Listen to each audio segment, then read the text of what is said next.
Making dice is quite a process. When we first started, we were like, it's definitely going to be super easy and it'll be like easy peasy, just put the dice in the mold, pop them out, and then it's perfect, it's done. We severely underestimated how hard it is, and in order to show off just how much we underestimated that, we have with us, what are we calling this jar? The jar of, I don't know, the jar of disappointment. This is the jar of disappointment. Or actually, I think it might be a better name. The jar of, I don't know. Lost dreams. Something like that. That's what I'm thinking. The I'll come up with a better name, maybe near the end of the episode, but yeah. Yeah, so essentially what we wanted to do is we just wanted to show off some of the stuff that's never made it any further than this jar. To show you some of the things that went wrong, some of the trials and tests that we did that didn't turn out quite right. Yeah, so we're gonna go through this jar, show off some pieces, and then yeah, just go through what it takes to make really nice dice. Are there any in here that you really want to talk about? I don't remember anything that's in there. I really want to get that one. We could just empty this whole thing out, man. There's so many pieces here.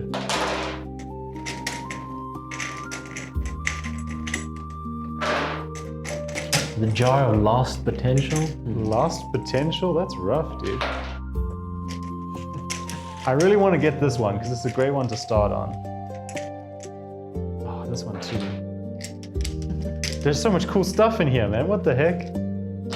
All right. Lost potential, man. This is just a couple of the ones that I want to just go through them, talk about them a bit, just show you guys some of the things that go right, some of the things that go wrong, some of the things we're looking for when we're testing out new dice designs. Dice designs? Yeah. Say that 6 times over. Dice designs, dice designs, dice designs, dice designs. We, personally, I really love these. What did we call them? I think we called them our Tidal Veil set. I really like them, but for some reason we kind of forgot how to make them. We made them by mistake once. We made a beautiful set of them. And then we kind of left them alone for a long time. And then when we came back to it, we could never get it right again. So there's a whole bunch of different ones here that I'll show off on the second angle, but they're all great, but very different to the ones that we originally did. And I think David really put a lot of effort into trying to get them back to the original way we did them. But lots of different shades of green, lots of different mixes. It's a bit of a trick, right? I would say, yeah. I mean, do you want to talk about the process of going through, like, we started off by saying, hey, we found a design that we really like. Can you make more of these dice? And that turned into a whole thing for you because you became quite obsessed with making sure that they were all right, they were all consistent. Yeah. It's a big thing, especially when you're making handmade dice, that each dice is going to have its own natural variation. I think that's just par for the course. And it's just, yeah, the issue though is to make sure the variation isn't too much. You know, it doesn't become like a completely different die. So that was the big thing with these. And I really struggled getting them very consistent. And then I got to a point where I was getting them consistent, although I wasn't, you know, the smartest goose. I was a very silly Billy, and I didn't write down what I did. So after getting that down, I kind of, like, stuff happened and I forgot about it. I just didn't come back to it. And then when I tried to come back to it, I was like, how did I do this? All I know is it was a dirty pour set that we did. That's about it, but I was really struggling with how to replicate the exact swirls, because I remember some of these had like very nice, distinct swirls, and they're very beautiful. Almost looks like the ripples in an ocean. So yeah, getting that down, especially with the colors, was very difficult because it was like it almost was combined like the color jade with like a sort of darker blue, and they had these white lines. They were like almost like ripples, these waves, and yeah, getting it again was really tough. It was really tough. Yeah, so if you guys are at all interested in quite literally one of the only sets of Tidal Veil, they're on the website. Lamar. Shameless plug. We had 3 variations of this sort of design. We had the purple ones, because we like to make things in, I don't know what we call them, collections, where a particular style of dice has maybe 3 different variations in different colorways. So these ones here, we have the purple ones, we have the green ones, and then we also made these really beautiful, like black and white swirls. And that was our Ashen Embers variation of that collection. Yeah, this was a really great one, and the thing that's freaking me out a bit is that looking at these, they're still pretty good. No, 100% they are. Unfortunately for those, I don't think they have like full sets, and I think you can even see a lot of the earlier like variations, like early tests, where it's like instead of like waves, it's just like a block. Blotches. Yeah, so you can definitely see if you just look through them. There's like some refinement that goes on until I think this one here is like the final the final iteration. Nice, that's awesome. Yeah, and then even on that, just to say we have like different ink.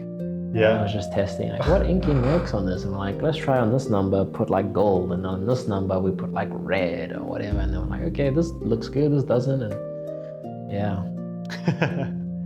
Yeah, man, there's so many versions of the same thing, just testing stuff out. I found this one. Ooh. And I think this is one of your favorite ones, one of the coolest tests you did, right? This was just a passion project of mine. I really like this dice. It's my dice. And I was just testing out colors on this because it was just like a cacophony of colors. I kind of just like mixed stuff. But the idea was, there's a game. It's a great game. Everyone should play it. It's called Disco Elysium. And in the main menu, when you load up the game, it's got a very beautiful artwork of like all these colors, and it was like very like oil painting-esque. And I was like, I really want to take that and like capture it within a dice. And I think I could definitely do better for sure. But I think this was a great first iteration, and they've got like a lot of colors. I think on the main menu it was almost like I had like a lot of blues and greens and oranges. Had that very pensive feel to it, let's say. And I kind of went through it, and you can see there's like some oranges, like dark greens, bit of white in there. And if you look close, there's like some yellow as well. It's really like a whole host of colors, and it almost does give that like painting vibe that I really like. So, I mean, I think the thing that's also really important is that like making dice is quite a trick, because at the end of the day, you're using what you know about the colors and how they interact. But at a certain point, you take what you've made, you put a cap on it so it's completely sealed, and then you put that cap inside a pressure pot and you leave it for 24 hours. So there's a huge amount of unknown, like what happens to the inks. Some of them are heavier than others, so they drip down in different ways and they mix with each other in different ways. And sometimes there's chemical reactions that even burn the colors to make them completely different colors. We'll speak about some of that later. Yeah. But yeah, I think for those, I think why didn't it become like a set or something? I think it was just a bit too hard to replicate, and I really like it as like a once-off piece. I mean, you can see that these are definitely super wild. They're quite out there, but I think there's something special about that, and I really love that you can see the real experimentation in these dice. You can see that you just went all the way to one side and said, fuck it, let's see what happens, let's try it out. Go crazy. Cool, do you want to pick one? Alrighty. Alright, so, boom. Oh, no way. These ones. So these ones, it's a 2-part test. The first one. What? Yeah, so the first one, why it's so green and crazy looking, is because I was like, which might still happen in future. Who knows? I was trying to make like a green ooze kind of vibes, and I was like, okay, let's see how crazy looking I can make it. I made it like really like Lumo green, and that was like just the first test to see how the colors would look. And then I had we had smaller dice because the mold we had was just like this like almost like cheap injection molded dice, and it was like they're very small. And these dice we have are quite a bit bigger than the normal dice. So I was like, well, let me just experiment with like putting another dice in a dice. So I put that small dice in the bigger dice, so it's got like this weird look. But that didn't work so well because it was small but not small enough that it could like fit perfectly. But it was just like a cool. I wanted to see. Yeah. I don't think I've seen these actually. These are really cool. Yeah. The first step to making inclusions. Yeah, the first step into like inclusions, man. They're really cool. I like the green. I think for sure.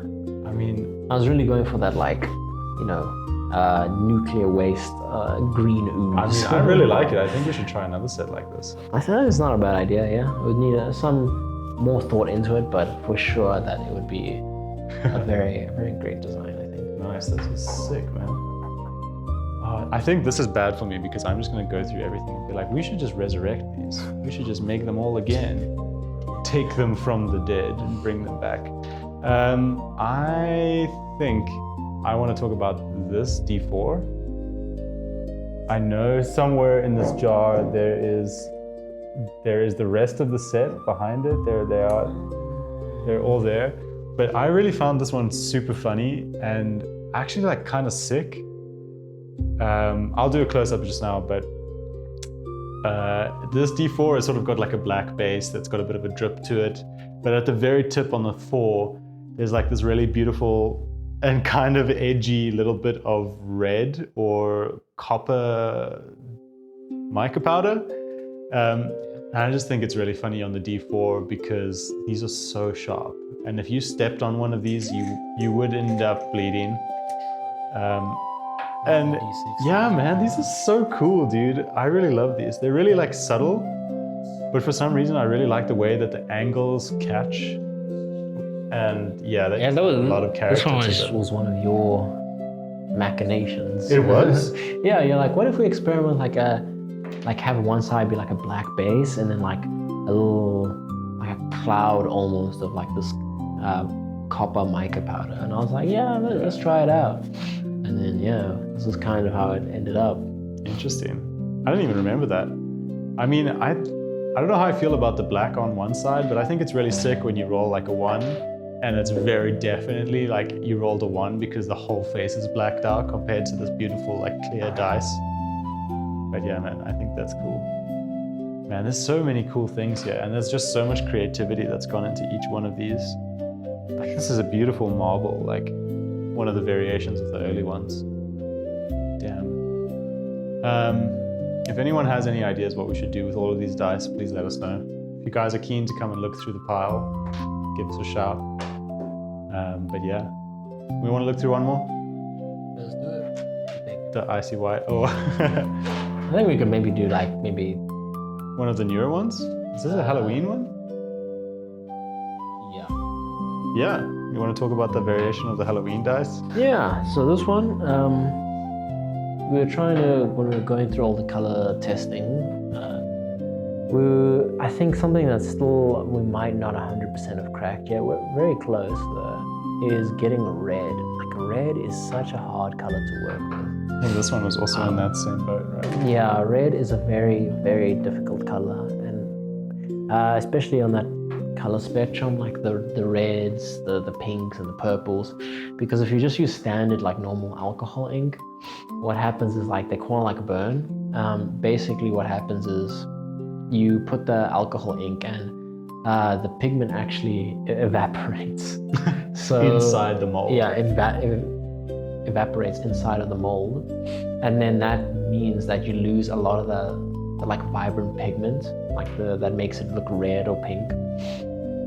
And it ends up becoming more of a brownish look. Yeah. And I really, really hate that. There's a couple like very brown dice in Yeah, here. that are just like, oh, we use like a ton, because we didn't, at the time, we didn't know. We just like, we want blood red, and then it Yeah. came out like poopy brown. Brown. We were like, oh no. Yeah. Yeah, here's a great example of that, I think. Let's get it out there. Yeah, we went for like blood red, and you can see at the edge there, it gets like, when it's too saturated, it seems to just go like brown. It's really unfortunate. Yeah, and it's only like those types of alcohol inks, but there's different ways of getting a red, but it's definitely not like your standard alcohol ink. It will burn and you will get a poo brown. Poopy brown dice are not for everyone. Poopy brown. Very specific dice set, but yeah. Yeah. Man, there's so much more that we could go through here. I think we should leave it there. Maybe make another episode. If the people want more, who are we to say no to the people? I mean, yeah, I just think it's a cool way for us to go through everything that we've done. Ooh, actually. Uh-oh. Let's have one more. All right. One more. This is a fairly new one, right? Let me see if I can find anything interesting here. One more. You know what? Let's use this one. I think this is a cool one. This one right here. Oh, what? This is pretty sick. It's also it's one of the older molds, which is really interesting. It's got the rounded rounded edges. Rounded edges, yeah. So this one, I really wanted to test. We had like a funny word of calling it.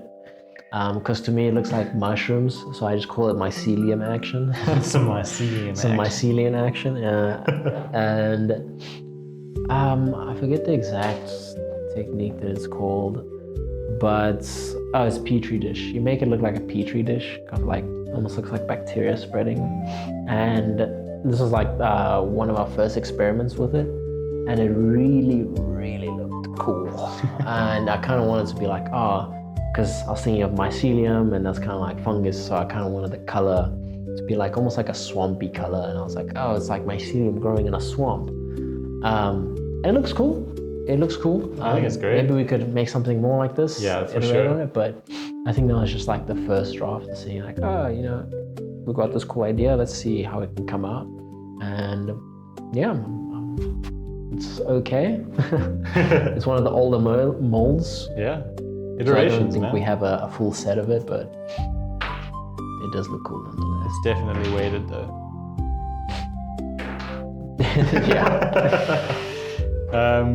Yeah. I mean, there's more to look through. There's loads of different ideas for making dice. If you guys have suggestions, give us a shout. And we look forward to going through the rest of this jar, because there's a lot of really cool stuff in here. So yeah, we'll catch you in the next one.